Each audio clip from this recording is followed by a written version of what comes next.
how you're going to scan a breast for breast arterial calcification. You should start from the axilla. This is the method I prefer.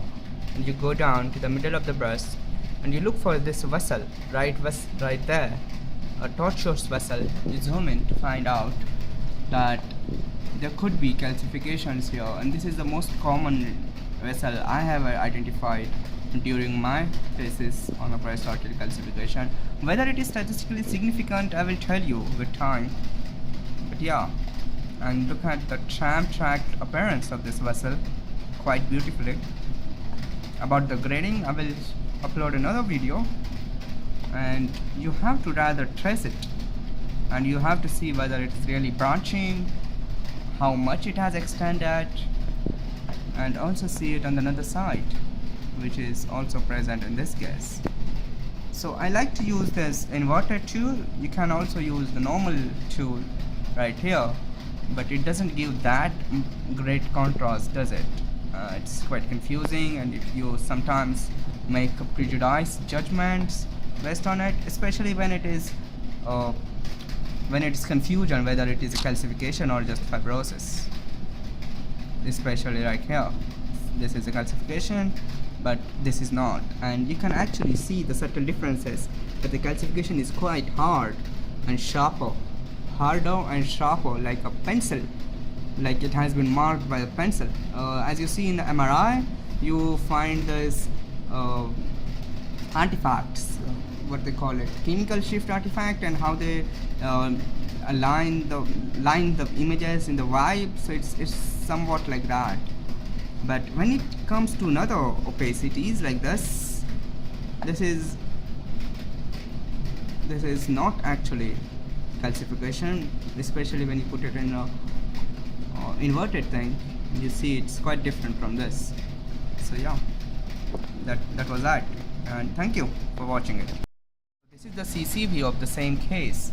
Now why I've told you to see the MLO view is you won't able to see this vessel which we saw on the MLO view running from the axilla to the middle of the breast very clearly, will you?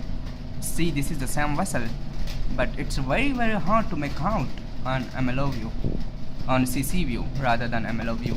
So I prefer personally see MLO view, and sometimes you find horizontal vessels better on CC view, but that is the most common vessel I have identified. Whether it is statistically significant, I will tell you, but yeah, that was the reasoning behind you going and seeing it in the MLO view.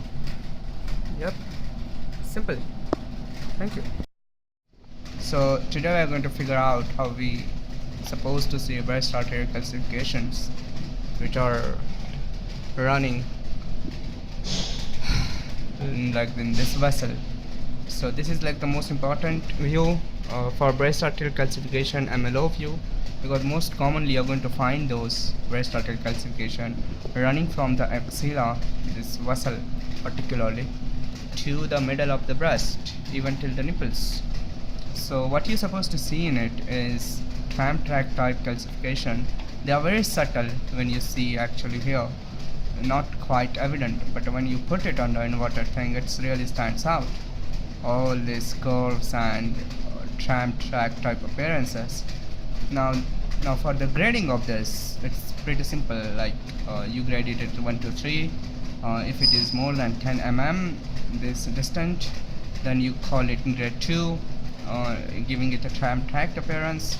If it is branching, which it is not branching here, had it been branching 2 or 3 times, you call it grade 3.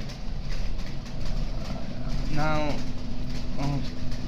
for all the practical purposes, you're supposed to know that breast arterial calcification is quite important to see, because to scan a woman for diabetes or any cardiovascular risk factors, there have been studies going on to correlate them, and also it's a cool thing to look for.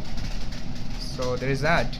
So I use this method of scanning in MLO first, then I go around in a clockwise manner, clockwise or anti-clockwise, whichever you're familiar with, and after that you turn on the CAD AutoCAD thing, and you try to figure out whether the CAD is picking it up, but it's not picking it up, is it? No.